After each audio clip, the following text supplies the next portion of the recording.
Hey guys, what's going on? Derek James here. Thanks for hanging out again. Today we're going to be doing another one of our Friday lives that we've been doing, consecutively now every Friday. So anybody who's wondering when you can catch us live, if you're watching this on replay, Friday, around lunchtime is kind of where it's at, 11:30, 12:30 Eastern Central Time. Is really where we are kind of targeting to do these lives where we do live bid readings, where we check out beta.sam.gov and review a opportunity for the theme for that day. So today, as you saw, we are going to be covering security guard services, armed guard services, facility services. The government has a couple of different ways of calling it. They have different ways of procuring it, but it all kind of boils down to these armed guard services. I do have two opportunities that I pulled up. I'm not sure if we'll get to both of them. One is here in the United States, and then the other is supporting the Army, I believe over in Europe. I did, kind of cheat and look ahead a little bit on that to make sure that we were looking at something that was going to be relevant for anybody who's interested in maybe providing this type of professional service. But we're going to start with what we have here in the United States. And if we have some extra time, we'll maybe look at the second bid opportunity. So if you're not familiar with the way that this works is in a few minutes, I'll be getting to the actual live bid reading. I'll be sharing my screen in beta.sam, and we're going to read through the solicitation. I'm going to extract the key information, kind of point out some of the important things like what you would need to include in a response and maybe other key, elements within the solicitation as we go through it. Everyone is different. Every bid is different, guys. And that's why I practice with you again and again and again. That's why I do so many of these different live bid readings, so that you can see there's a lot of similarities, things that you need to do, but at the same time, also none of them are the same. So like I said, we will be getting to that in just a minute. I'll take a minute here to say hello if you're live in the chat. We have Don. Hello, Don. Hello, Felina Clark. How are you guys doing? Thanks for hanging out with me live here today. You will have to bear with me. It is raining like crazy down here in southern Alabama, and my sinuses are just draining and going nuts. So you may see me grabbing for my cup of water over here, or even, unfortunately, clearing my voice a lot. It seems to be the way that this morning is going.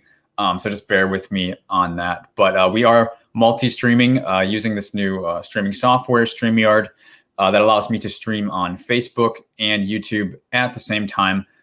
So we might have folks joining us from Facebook and YouTube Live. So that's pretty cool too. So yeah, I think in just a minute we'll be ready to go. What's going on, Abdimalik? Yeah, glad to see you here again, hanging out with us as well. And and also kind of what I was getting at with the intro is anybody who has questions as we go through this. If you have questions as it relates to the bid or the industry that we're covering live, feel free to just put those in the chat, and I will be bouncing back and forth between to check the chat as we go throughout it. If you have other other questions related to government contracting, rather, save those for the end. Usually we have a 5 or 10 minute session where we can do some quick fire GovCon Q&A type stuff. If you're having an issue in your business, you're looking to get into government contracting, you have something that's stopping you or holding you back. Hey, this is your time, guys. This is the time that I'm setting aside each week for you. Make the most of it. And like I said, we'll do that at the end after we're done going through the bid reading. If you have any questions about the opportunity we're going through, though, again, just drop those when you have those, and we'll add that to the conversation as we go throughout it. So it's really all about my spiel here. I think we're about ready to go now. Lala says hello. Hello, Lala. Felina says, hope you feel better. Oh yeah, absolutely. I feel fine. It's just drainage with the rain down here. I think I'm getting trying to get used to living down here. My sinuses have been adjusting quite a bit with headaches and stuff like that. So thank you. I appreciate it. Should be able to push through it today. So I think we're good to go. Let's do this. Should be able to see my screen now. And I have secured facility guard services. I'll zoom in for you. So some of the first things that I'm looking for is, we know this is a actual solicitation. That's how you know this is something that's live and you can actually respond to it. And again, this is live. It's not due until January 28th. So, quite frankly, somebody could be watching this live or in the next couple of days. You could actually respond to this and win it because the due date is not until January 28th. So I'm trying to, bring up more live bid opportunities, just like with Florentina's example. If you saw Florentina's video, she just won her first contract. We looked at her bid live. She brought that to me and we did a live review. So I think it's more beneficial to do things that are live on the street. So it's kind of why I'm highlighting that, because if anybody can actually win the contract that we're going over, that's freaking amazing if you ask me. So the NAICS code for this, and if anybody's looking for this type of work and you're trying to compile a short list of NAICS codes, I always recommend you go and search by keywords, and then based on what pulls up in the keyword, open the opportunity like we did here and see what NAICS code they attach to it. So you kind of work backwards to compile a list of NAICS codes that way. So for this opportunity, we have 561-612 for security guard and patrol services, just as an FYI for you. They're letting us know this is a non-personal services contract. Did I pull up the wrong one here? They're saying Germany. So yeah, it looks like I pulled up the, like I said, I have two. We're just going to roll with it though. I'm not going to undo it.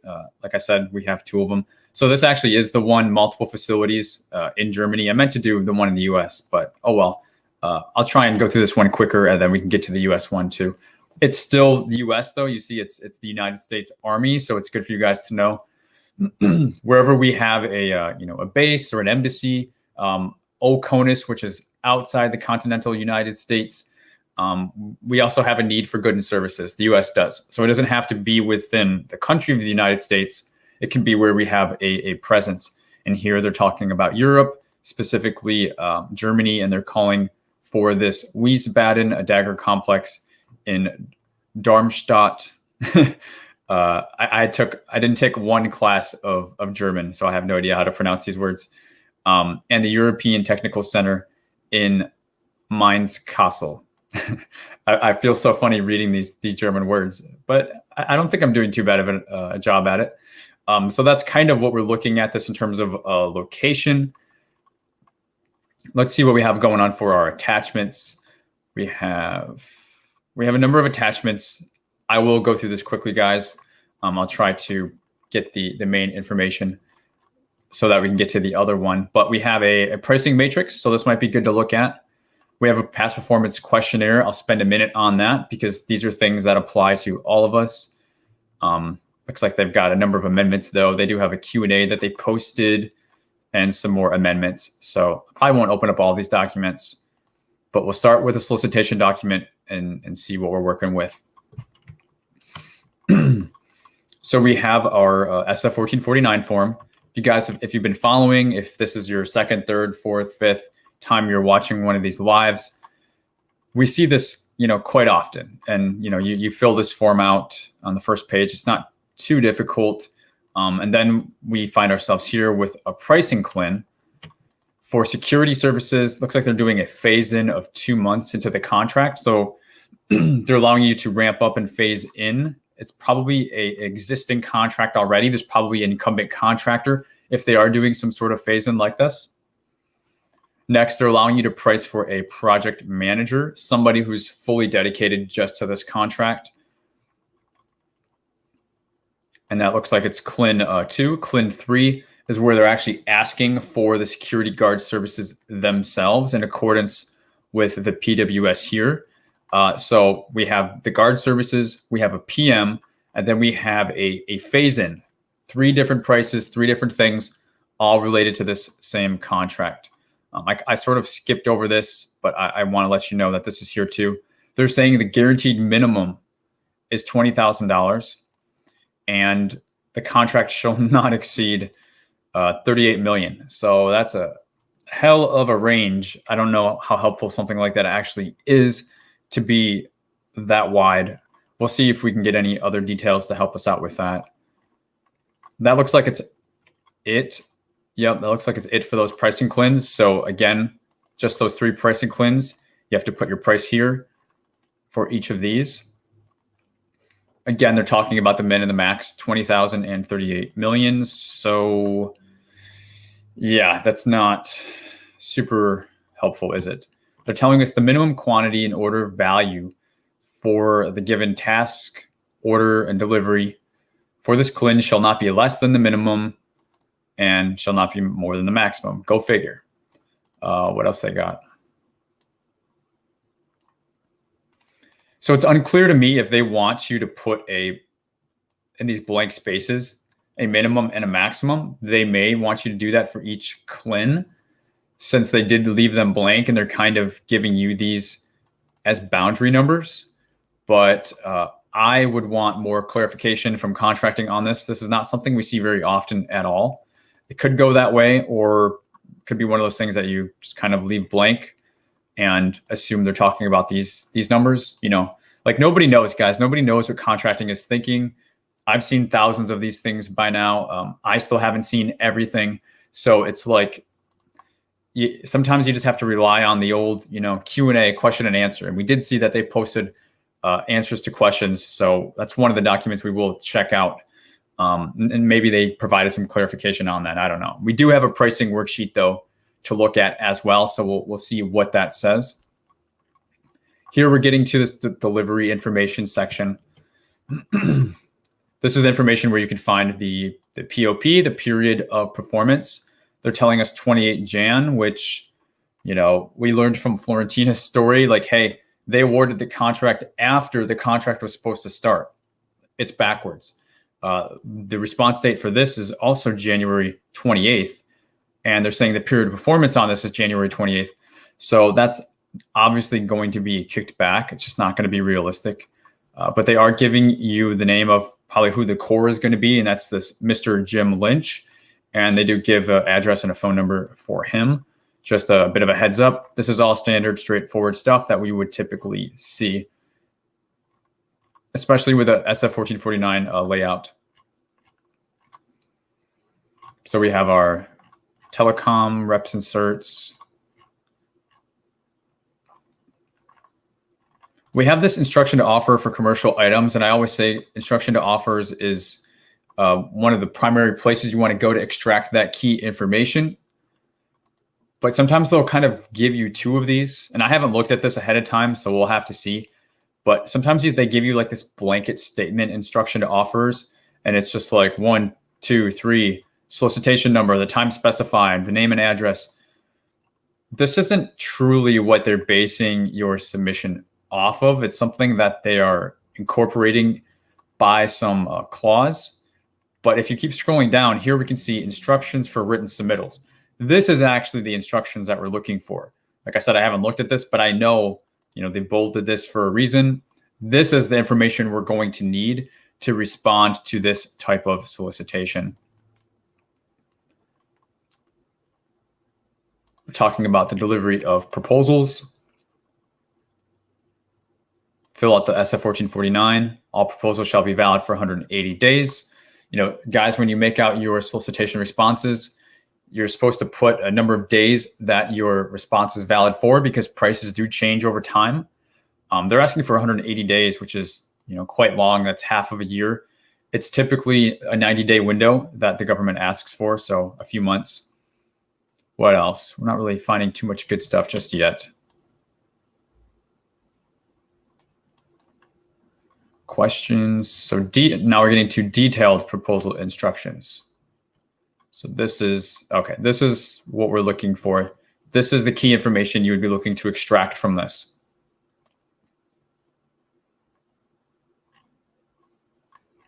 So they're saying proposals shall include separate electronic files. They're letting us know that there's going to be volumes. Proposals shall include a table of contents, 8.5 by 11 sheet of paper, probably going to be Times New Roman font size 12. Yep, right here. All information pertaining to a particular volume shall be confined to that volume. For example, no price info shall be included in any other volume than the price. This is very standard. This is very straightforward, guys. What they do is when they review these, they separate them. So you have a volume 1, volume 2, volume 3, just for example. We can see here they've got volume 1, 2, 3, and 4 in real life. What they do is they break these out separately, and they have what's called a source selection board. So everybody sits at a table. They take one of the volume. Okay, you get volume 1, you get volume 2, you get volume 3. So that way it isn't read together. So maybe one person is looking at all the past performances. So one person is looking at all of the volume 2s for each of the proposals, right? That's why it's got to be separated out. And that's also why they don't want a mixing of information, because they want everything apples to apples to apples to apples, because each person is, in sense, evaluating a certain component of the response. So this is called a source selection board. This is the process of source selection where they basically look at things in isolation. So keep that in mind when you're creating your responses, that it's going to be created in isolation. So if you're going to do volume 1, 2, and 3, and 4, each one's going to have its own cover page. You're going to have your cage and your duns on it again and again and again, because one person may see it, but then the person with a different volume, they may not get that information if you leave it off, right? So everything is like a little mini proposal, and then you put them all together to make your one primary large proposal. So build it in a way that it can be easily separated and that your information is not lost. I guess that's really what my main point is here. This really does speak volumes, no pun intended here. Let me go back to sharing my screen.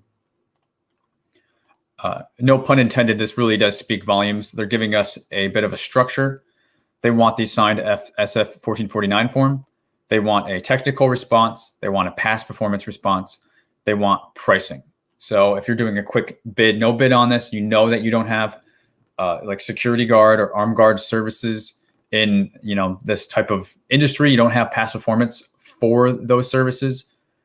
Well, you should basically close this out and move on, because now you see that past performance is a primary evaluation criteria here. They're dedicating a whole volume to it.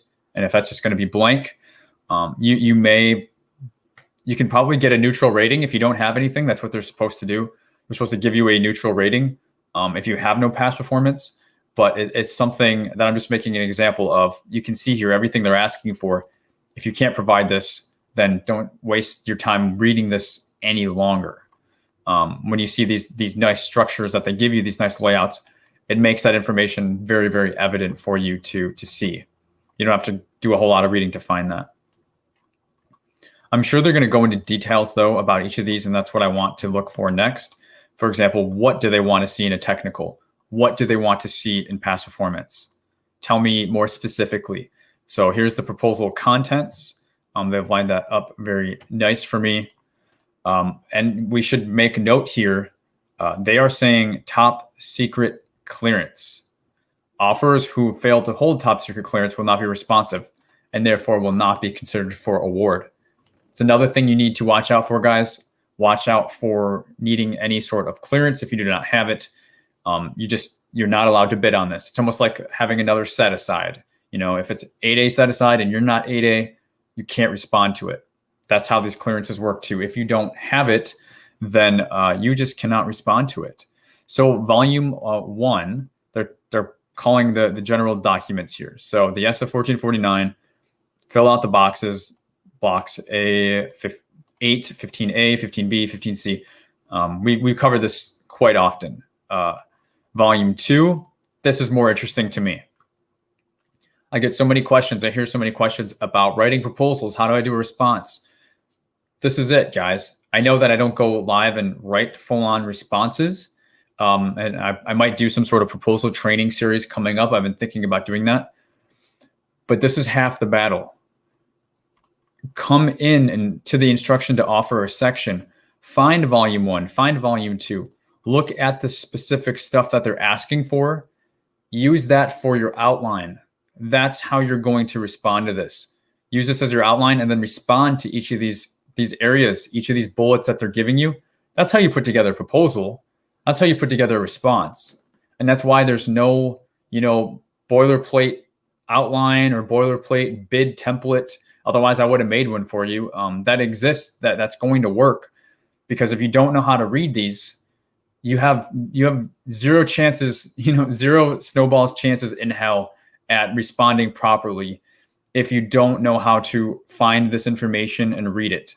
If you don't know why I do these every week, or I spend so much time on reading bids, it's to teach you how to write, and I'm probably going to make some sort of transition here soon when I'm doing these to kind of create more of a hands-on, maybe writing element to it so that you guys kind of clue in and you kind of get it.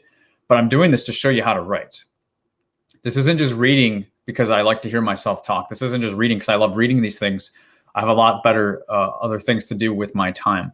I'm showing you these so that you can respond to these on your own. You don't have to hire tens of thousands of dollars for paying a proposal writer or something. Invest your time into reading, and the writing part will follow suit. So for example, Volume 2, technical proposal. They want a management and staffing plan. Okay, well, what do they want in that? Well, let's see what they say. They want you to talk about a PM and an alternate PM. They want you to provide a resume and a letter of commitment saying that they're going to, perform this duty.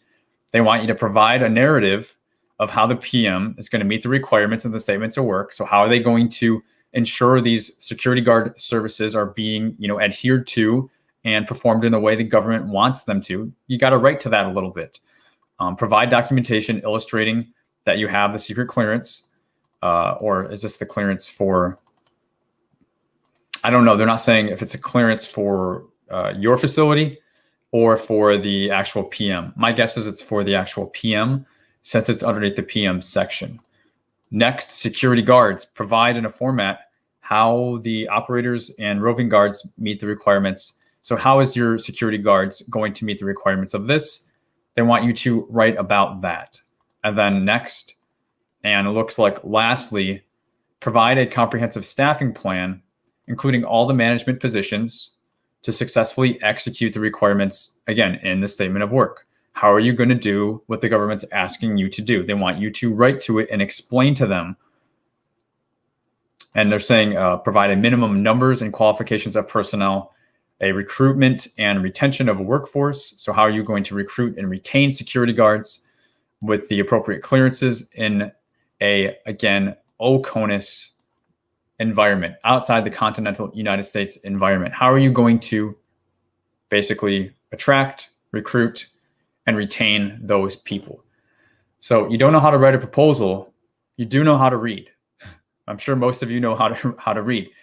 This is what you need to read. This is what you need to respond to. This is what you need to write to. That's why every bid is different, and that's why there's no template or outline that can save you. There's things that can help get you started, but take this, copy and paste it into a Word doc, space it out, literally. I'll do it so you can see. Here's Word, copy and paste it. Looking for technical fact. Let's take it from the top. This is Volume 2. In Volume 2, technical factor management and staffing plan. Good. So the first thing they want you to talk about is providing the PM. Then the next was what? The security guards. And what was after that? Provide a comprehensive here. So here's the 3 sections, guys. Now we're writing proposals. Now we're in a Word document. Okay. I'm being overly facetious, but not totally. Like, this is actually how you do it. So Volume 2. Here's your cover page, Volume 2. Technical factor. All right. A heading on that. Heading 1, cool. Heading 2, we're going to write to that. Security guards, we're going to write to that. We're going to write to this. Okay, like, this is what I mean when I say take that information they're giving you, copy and paste it. Now write these things, write to these things. Like, just do it in chunks, do it in steps. This is how you write proposals. This is how you respond to things. It's this process. And you can do some sort of compliance matrix if you want, compliance matrix, or you can just take the information they're giving you one by one and respond to it. And then you build it. And then after you do it for the first time, then you can take that document and use it for other future bids. Let me come back here. Then you can take that document and use it for other future bids, meaning, hey, this is not going to be at all the same information for your next bid, but now you've created a bit of a structure and a format for yourself, for your business. Put your logo on here, your branding, whatever. And then take out the information that does not pertain to the next bid, add in the information that does pertain. Every time you do that, you're going to kind of artistically build something that is uniquely your own company's response template. And again, it's going to change every single time. But the more you do it, the more you're going to get used to the same sections, the same things. We could put look how easy it is to do like a table of contents. But look how legit this is going to look in just a second. Go to share my screen again. Okay, all I did was I created a blank page for you. Table of contents. References, table of contents. Table, boom. Since we automatically put these headings on here, it's going to automatically pull each of these headings as a section to add to your proposal. So now you have, an incomplete cover page because you need to put a, you want to put your solicitation number on here, your company's name, your address, the date, ABC, LLC.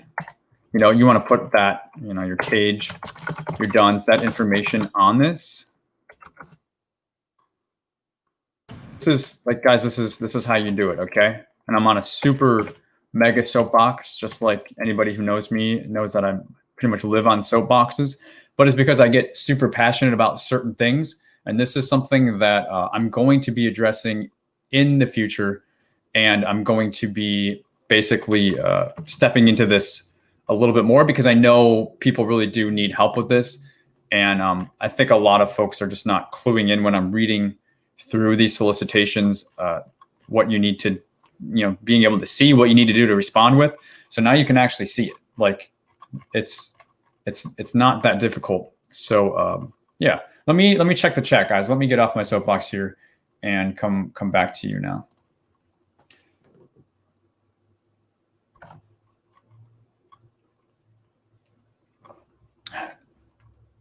Steve Dam says, hello, Derek. What's going on, Steve? Thanks for hanging out with us. Vince says, howdy, howdy. What's going on, Vince? Let's see. Jason says, 100% right. First contract I put together with my business partner was over 60 plus pages and needed to be organized in a binder. And also it's all reading and writing. I mean, absolutely. And nobody sets out to write something that's 60 pages. It just kind of happens. So if you start out thinking like, man, I need to write something at 60 pages, I mean, shoot me. I don't want to do that. But if I'm just basically doing what I was doing here in the Word doc and I'm putting stuff together and I'm responding to it, and it happens to be 40, 50, 60 pages because it's full of resumes, maybe I got a staffing plan that I'm putting in there, what have you, then it becomes that. But your goal isn't let's make something super long and complicated. It's no, let's just give the government exactly what they're asking for. And they always give it to you. So you just have to learn to read and find it and extract it. And then whatever it becomes, it becomes. But it will be a response. It will be a proposal. It will be something that you could win a contract off of. So we don't need to let that stop us, guys. I know it's big and intimidating. So I'm going to be chunking away at that this year to get more of you to actually putting together responses and not being afraid. So what else do we got going on here?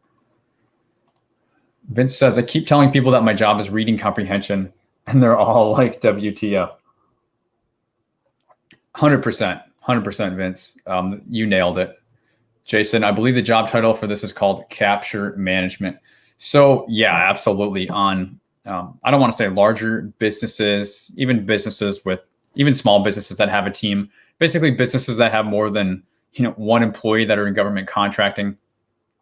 There's different proposal type jobs that, or I should just say duties that go along with this. So there can be capture management, there can be red team, which is where you're actually reviewing, you're doing compliance, compliance matrices like we talked about, basically going page by page, line by line, making sure you included everything in your response that's supposed to be there. And then, oh, by the way, where is it in the proposal? That's kind of what a compliance matrix, a bit of what it would look like. But yeah, capture management is often on the front ends, doing these bid, no bid decisions, quickly going in, finding, hey, is this something that we can, spend our time on? Is this something that is part of our strategy for building our sales pipeline and funnel? So absolutely, Jason, as companies start to get a bit of a business development team, proposal writing team, we do get positions like this, absolutely. Or sometimes there's just one or two of us and we wear like 3 or 4 different hats. And sometimes that's just more realistic. Hey, I'm business development, I'm writing proposals, I'm capture management, and I'm red team. Sometimes it's just like that. It says Google lawsuit incoming for using ABC company in this stream. Yeah, I mean, nothing would surprise me, right? I don't care. Brandon says, this is a great issue to cover for the new guys like me. It's all intimidating at this point, but you make it make sense. Hey, Brandon, I appreciate that. I don't know if I have some sort of learning disability. When I hear this sort of feedback, I like to mention this, that, I hated school. I really struggled with school. I really have a hard time with reading. I really have a hard time with reading comprehension, especially when I was growing up. I've found ways to cope with it. But, I had so many teachers, I used to be like picked on a lot because I would be the kid, because I'm kind of stubborn and a bit of a smartass. And I don't like being made to feel less or inferior, but I also had this hard time learning in class. So I would raise my hand, and I don't care like if people are going to laugh at me or whatever. But it started to, actually bother the teachers, and the teachers would talk to my parents that I would raise my hand too much, because I was basically messing up the class, because I would raise my hand like every 10 seconds because I just didn't get it.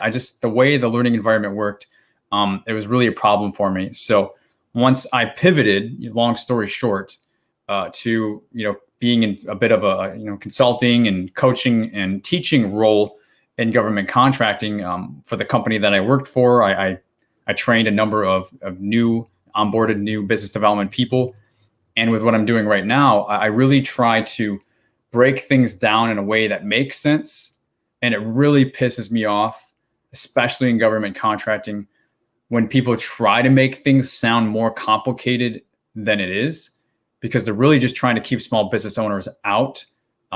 So, hey, let's make this seem super complex and scary and create these barriers to entry so that, the same companies keep getting the same contracts, and let's keep the new people out so that they can't learn it. And I'm sure it's not 100% intentional. And that could just be my own conspiracy theory. But I'm like, why do you have to make this so confusing, right?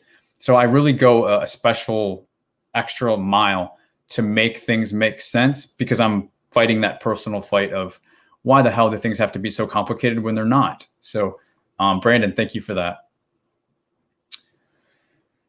So should probably get back to reading the bid here.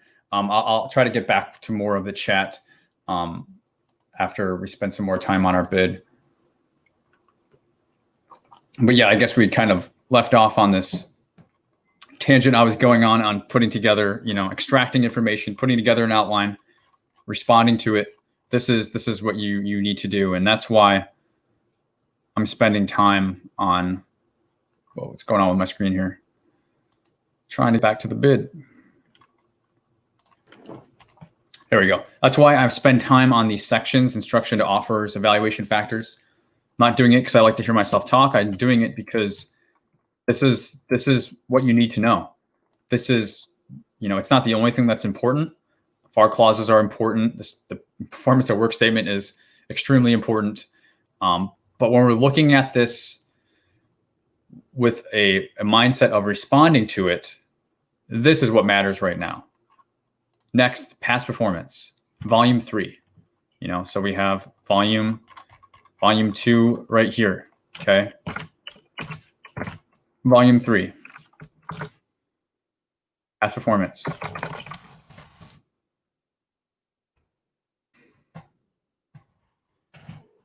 What do they got for us? performance factors are considered. Each offer is demonstrated recent, relevant. Yeah, we know all that. What do we really need to know? They want contracts, and this is common, contracts that are recent and relevant within the last 5-year period. The way they're going to rate you is you're going to be not relevant or you're going to be very relevant. And they did give us a PPQ, a past performance questionnaire. That's basically going to satisfy this requirement. So they're saying the offer is afforded the opportunity to provide up to 5 past performance references. If an offer submits more than 5, only the first 5 will be listed and considered. So what you would do in this volume 3 past performance, you would list your past performances in here. Past performance 1. Now, guys, don't take what I'm saying 100% literally here. You got to make sure that you're teeing up your documents properly. And like if you're going to use a table of contents, you're going to number your pages. Don't just literally take something like this and use it, please, and submit it. Don't do that. Make the document full if you're going to do that. This document is not full. I'm missing information from this cover page, just as one example. But this is what they would want you to do. Provide up to 5 that are within the last 5 years, recent and relevant to this requirement. And then also they want, let me go back. Also, you need to fill out these PPQs, past performance questionnaire, that we haven't even seen yet. Let me see if I can find it. Here it is. Find it quickly. Past performance questionnaire. This section is to be completed by the offerer. That's you. Fields 1 through 10. Okay, you fill this out. Part 2. This shall be completed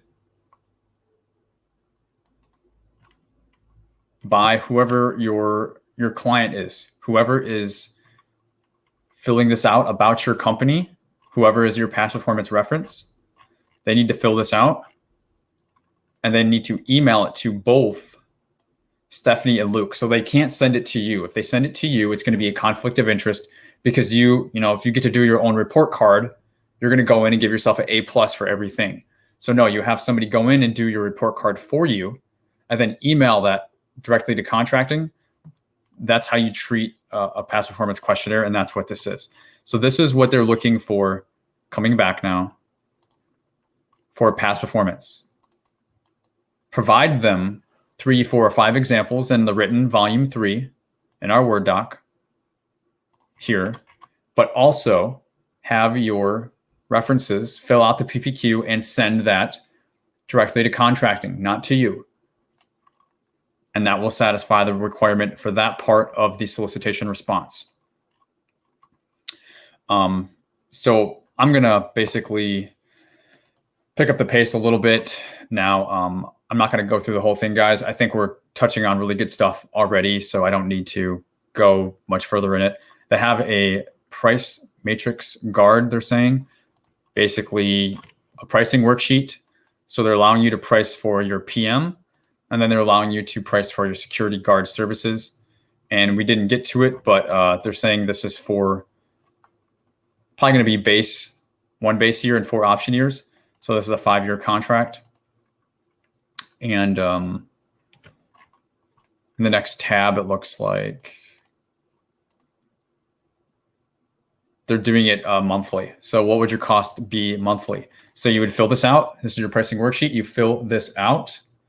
And that would be part of your response. I see somebody left in I see somebody left an angry face on the chat or on the video.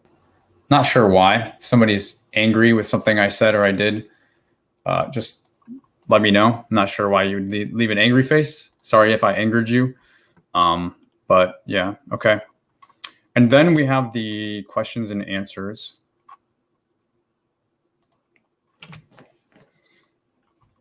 And the question and answers is a common thing that you want to look for. So you can see here they are asking, they're basically presenting the questions that your competitors and yourself may have asked contracting, and they're providing the government's answers to those. This is very common standard practice, and it's a gold mine of information. If you're looking at bidding on something, and they have a Q&A posted, make sure you read that, because it's going to be probably a lot of wealth of information that is going to be interpreting this contract a little bit different, because contracting may have made some mistakes and they had to go and fix it. Or, your competitors may have asked some dumb questions and contracting, answered it, or told them just to go read. So like, look at this, for example, this German good conduct certificate. Does this apply to US citizens or German citizens only? German citizens only. Okay, I don't even know what that German good conduct certificate is, but I'm guessing what they're kind of going with is, hey, if you're going to be employing, employees that are from Germany or they're German, supply this GCC document. If you're providing employees from, elsewhere, you don't have to worry about it. So, kind of interesting information, like that. One more, price matrix. The pricing tab requests unit pricing by month. To ensure a fair evaluation, should offers assume a 28, 30, or 31-day month for the unit pricing? So that's a really, really interesting question. So guys, you get what they're asking, pricing per month, but then the question is, well, how long is a month? Is it 28 days, 29 days, 31 days? If you get something like this wrong, it could suck all the profit out of your contract, right? Contracting's answer is, the answer to this question is a business decision on the part of the offerer. So we have to love contracting and read between the lines on something like that. Make sure you cover your butt, and basically you kind of, again, you got to cover your butt. So I would go on the higher end instead of the lower end, since they're asking for a monthly price. I probably wouldn't go 28, because you're going to have months that are higher than that. So just an example of some good information that you can find in a Q&A. And that was our pricing documentation. So yeah, I think that's all I'm going to cover for this particular one. I'll come back to the chat here for just a second.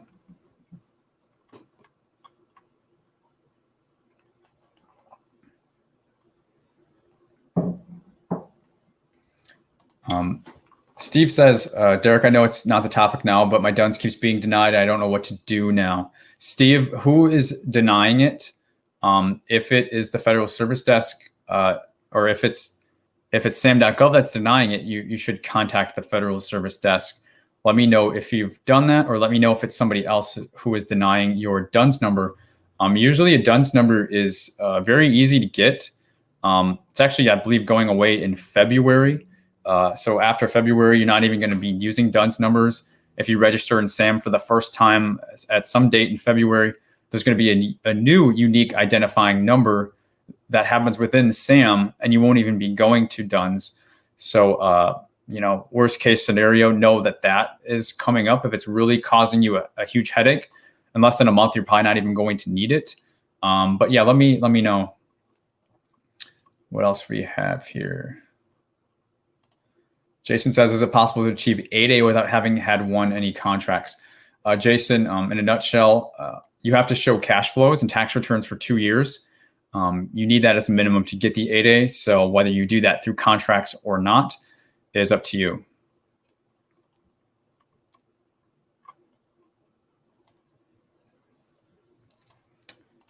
Desh says, should you pay someone who submits bids? She wanted to charge $85 per hour with 40 hours per bid, $3,400 per bid. Dash, that's up to you, and that's a business decision. I recommend learning how to respond to bids yourself and not paying somebody else. If you want to maybe go through one with somebody to learn, and see how it's done, and you need that confidence, I guess you could do something like that. But that's really a business decision on you. It's going to be quite expensive really quickly at those rates. Jason says you can do it yourself. I totally agree. Yep. Yeah, it's a bit mundane and it takes some work, but Jason is spot on. You can absolutely do it yourself. You just kind of got to have a little bit of confidence and just go for it.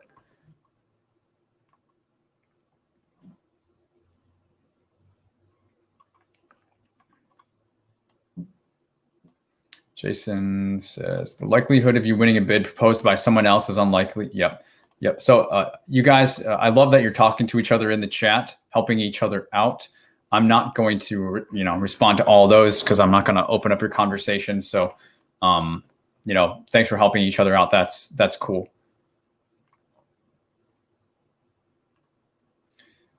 Steven says, what if I have a W-2 job in the related field? Can I apply for the 8A program?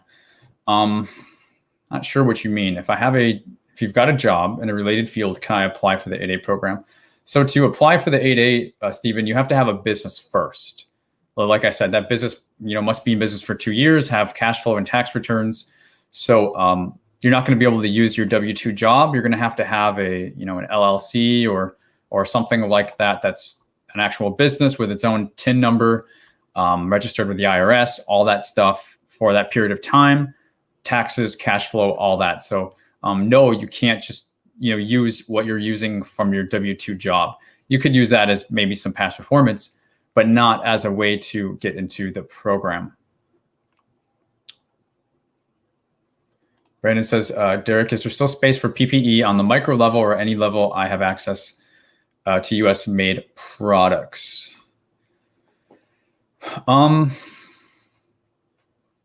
There's what's happening, Brandon, and it's a good question. There's larger contracts that are now being cut to basically, I'm assuming you're talking about COVID. There's larger contracts now that are coming out that are kind of like gobbling up a lot of those micro purchases. And again, on the micro level, as you put it, those things really come out through relationship based. So a lot of the micro type stuff, you're not even going to see on the sites like beta.sam. You're just not going to see it because a contracting officer can do what's called a oral solicitation, where he or she doesn't even write a formal solicitation. They just get a oral quote. They award the contract. It's micro, it's within the micro level, which I believe is under 10,000 right now. They raised it. And then it's a done deal. So if you have relationships, something like that, you could, go after, but everything in between is kind of being gobbled up by these larger contracts is kind of what I'm seeing. If that's what you're asking about, hopefully that helps. And Steve says, excellent news. Thanks, Derek. It was denied when I was applying through DNB. Steve, if it's being denied, usually it's denied for an address that's not matching. Usually it's address specific. But yeah, I hate to see something so simple, not that it's simple because you're getting stuck, but such an easy part of the process. SAM is much more complicated than the DUNS number is. So I hate to see something like that hold you up. Try to reach out to DNB. I'm not sure what's going on, but I'm sure they have a contact information. Again, worst case scenario, you're not going to need it pretty soon. So I think it's February. Don't quote me on that. Go on Google and see if you can find the exact information, what's going on. I guess maybe I can just do it while I'm live with you guys. See if I can find anything. Just go to DUNS number going away. I think this is what I searched the other day. Oh, it says by April. Okay, so maybe I was wrong. It's not February. It says by April, the federal government will stop using the DUNS number to uniquely identify entities registered in SAM. At that point, entities doing business with the federal government will use a unique entity identifier created in the SAM.gov. So it looks like I was correct about that part of it, but it looks like the date is still kind of not there yet. So DNB, Dun & Bradstreet, if this is where you're going to get your DUNS number, I would call them. Call Dun & Bradstreet, find out what's going on.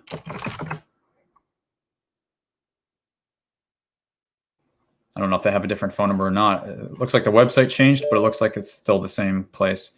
They've got a chat. I don't know. Maybe you've already tried that, but it sounds like you're stuck. There really shouldn't be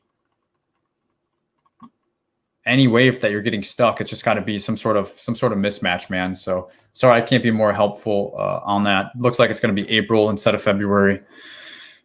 But yeah. And Brandon says, right, I figured I'd make a TML and start making relationships. Yeah, you can definitely go that route, Brandon. Because you'd be surprised at the amount of stuff that happens that most people don't even get to see because it's so small and they don't have to do all the paperwork. Absolutely. So we've got a little bit of time left, not much though. I don't know if I should jump into another one. I guess I could just jump into one more really quick, that other one that I had pulled up. Because there was something important that I wanted to show you about it. So this is the one that we just did. Okay, you can see my screen. So we have this one, which is 8A set aside, armed security guard.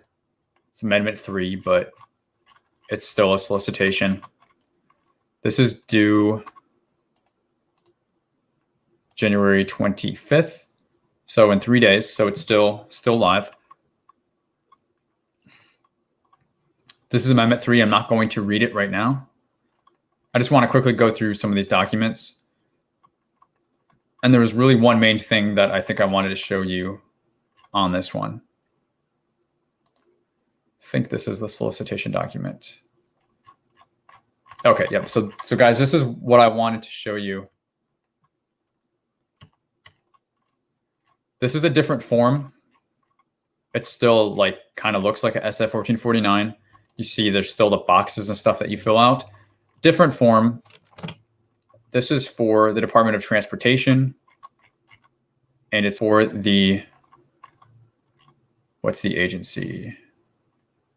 They're talking about the FAA, but it's out of the Department of Transportation. So my whole point with this is I want you to see, look, see where this says Section A, Section B, Section C. We don't always see solicitations in this type of, I don't want to say order because they are and you just don't know it. So there's actually these sections, I believe it's A through L. Yeah, A through M. This is the way the solicitations are supposed to be laid out. So for anybody who's looking to start reading solicitations and you just feel like it's gobbledygook and like, okay, what am I going to see this time? I feel that way too. But there is a bit of a rhyme and reason, and that's my message to you right now. And I even pulled up something from the FAR here, subpart 15.2, solicitation and receipt of proposals and information. It's kind of a governing body, the Bible of government contracting. It says contracting officers shall prepare solicitations and resulting contracts using the uniform contract format of this subsection. So look here. See how there's section A through M, like I just said? This is the same. This is how they're supposed to lay stuff out. So when I'm talking about instruction to offerers, I'm talking about evaluation criteria. Like that's literally a thing. If you come down here and you look at section L, instructions to offerers, M, evaluation factors for award. Like this is out of the FAR. This is out of the federal acquisition regulations. This is a bit of a structure that you can mentally know, hey, we're going A through M. And you don't always see it laid out like, okay, here's A, here's B, here's C. When you're actually going through a RFP or RFQ or whatever, you don't always see that literally like with an A and a B and a C. But this one that I pulled up, again, I keep losing my spot. They are showing it. And that was what stood out to me and why I pulled this one aside for you guys is section A, section B. Like let's line it up. Section A is solicitation contract form. Section A, solicitation contract form. It matches. B, supplies or services. B, supplies or services. C, description, specifications, or statement of work. C, description, specifications, scope of work. Okay, so it's not always this like cut and dry and to the T, but I just want you to know that behind the scenes, it is this flow that's happening. It gives you a little bit more ground to stand on, a little bit more confidence when you're facing a 65-page document like this document. There is a rhyme and a reason behind their doing this. And again, it's written in the FAR that that's how contracting shall prepare solicitations using this uniform contract format. Again, we don't always see it this way, but this is something that I haven't talked about before. Sections A through M are the sections of a solicitation. So hopefully that is helpful. I guess we ended up talking more about proposal writing today than really anything else. So I guess that kind of goes right along with what our theme for the day was, looking at these armed guard security services examples. I know we didn't get a whole lot into the actual security guard part of it, but it's really just the flavor, guys. Like, what's your flavor? What industry are you in? That's what changes, but all these contract type stuff is what we all need to learn and applies to all of us. And that's what I try to share in these live bid readings. So let's see here. Princess Jessie Haskins says, can a current government employee still become a contractor, or is that a conflict of interest? It can be a conflict of interest. I would recommend that you speak with, if you've got like a legal office as part of your agency, find out what type of regulations are out of your office and your agency regarding that. I know that there are some general regulations that kind of generally talk about this, and I'm not giving you a straight answer because you need to figure this out, on your own. Just let you know that, hey, whatever agency you're working at locally, find out if there's a legal office, ask them.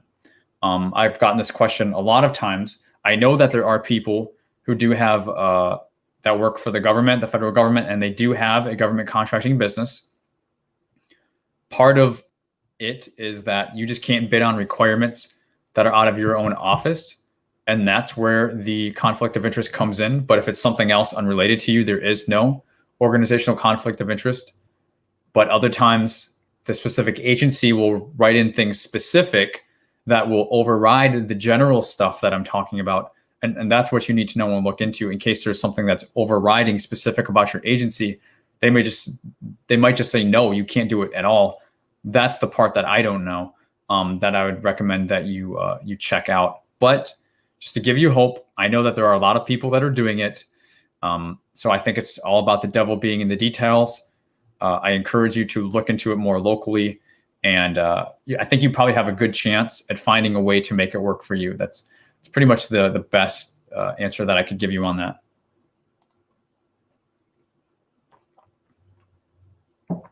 Felina Clark, it looks like you're sending me a source of sought. Are you sending that to me, or are you sending that to somebody in the chat? Are you wanting me to look at that?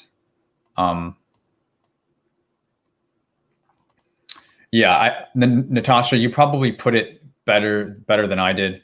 As a former federal employee, you should talk to ethics at your agency. So it's kind of where I was going with that, to see what is local specific. There might be something you can do, or you may find out something that, hey, you have to go a different way on it. So I totally agree with Natasha. Felina, I see you have the source of sought. I'm just going to pull it up because I'm curious to see what it is. I don't know if you're sending it to me or if you're sending it to somebody in the chat, but FA 4830 19Q S007.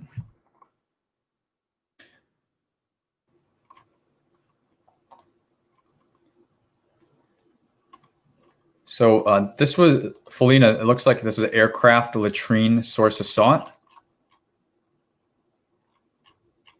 I'm not going to go through it right now, but if there's something that you guys want me to go over or respond to when we do these Friday lives, let me know at the beginning of the session so that I could kind of pivot like I did when we did Florentina's example.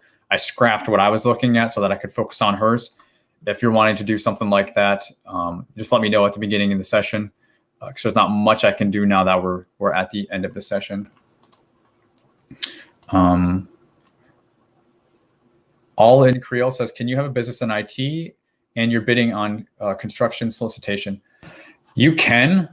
Just know that IT and construction are very different animals, and they're going to require vastly different NAICS codes. They're going to require different business things. For example, construction is going to require bonding, where IT is not going to require bonding, but IT could require something like a secret clearance. So the number of things that are industry specific start to compound if you're going into two way different industries like that. So just keep that in mind. But yes, you can. I know companies that have done IT and construction, and basically what they've done is they separated their business model into different divisions.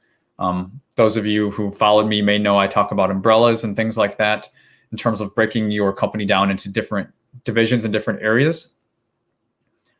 You don't want to seem like a company that just does everything, a jack of all trades and a master of none.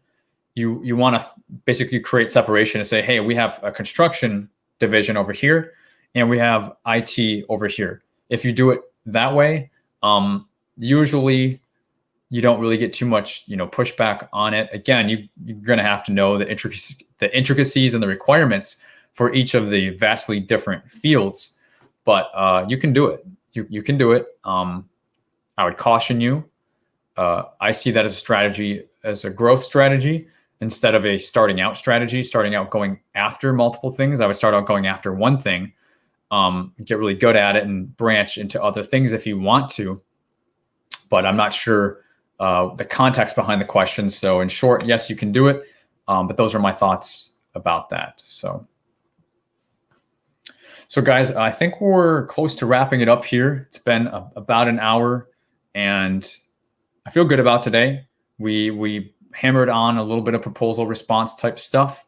Like I said, I'm going to be getting more into it. And the reason I went there today is I'm behind the scenes. When I'm not doing YouTube videos, I am working on the program. I'm not talking about it a whole lot, but I am building a program where a hefty component of it is going to be showing you how to actually respond to it. And part of what I cover today is just a bit of a taste of what I go into, showing you how to create outlines and how to create full-blown responses in the program. So that's kind of been on my mind all week. I've been working on that section. So that's why I went there today on our live together. So if you like government contracting, if you're new here, I know we got a lot of returning community members here, which is awesome. Anybody who's new and you like government contracting, consider subscribing to our channel. We're growing an awesome community here, and government contracting is all that we do. You guys are going to get the first kind of sneak peek to hear about this, but I just finished an interview before I jumped on this live with you all with another member of our community who just won his first contract. His name is Jeff. He's been kind of with us for the last year and a half or so, I think. And I'm going to be having another interview posted. I just finished it. I still got to edit and everything. I just finished it this morning. Next week, another interview with another community member who won their first contract. I'm extremely excited to share it with you. This interview was just under an hour long. We really got into some good stuff that I know you guys are going to absolutely love. So just giving you the teaser for it now. I'll probably send a bit of a snapshot type thing on Monday. And then I'm thinking Tuesday, I might release that interview video. So you want to make sure you watch for that. Florentina's video was awesome, and this video is going to be just as awesome. I promise you. It's a lot of really great stuff in that. And I want to continue to celebrate you guys. I want to continue to celebrate our members' success, big wins, small wins. Like I said, I want to show up for you, 10 times what I did last year here on this channel. I'm really dedicated to growing our community and growing our channel. And most importantly, getting you guys to win government contracts. And it all starts with winning that first contract. So click that like button on this video if you're live with us here, or if you're watching on replay. Send the video some love. And I will see you guys, like I said, early next week. I'm hoping for with that next interview. I'm super excited to bring it. So thanks for hanging out with me today, guys. I will see you very soon. Have a great weekend and keep growing that government contracting business, right? We'll see you guys later.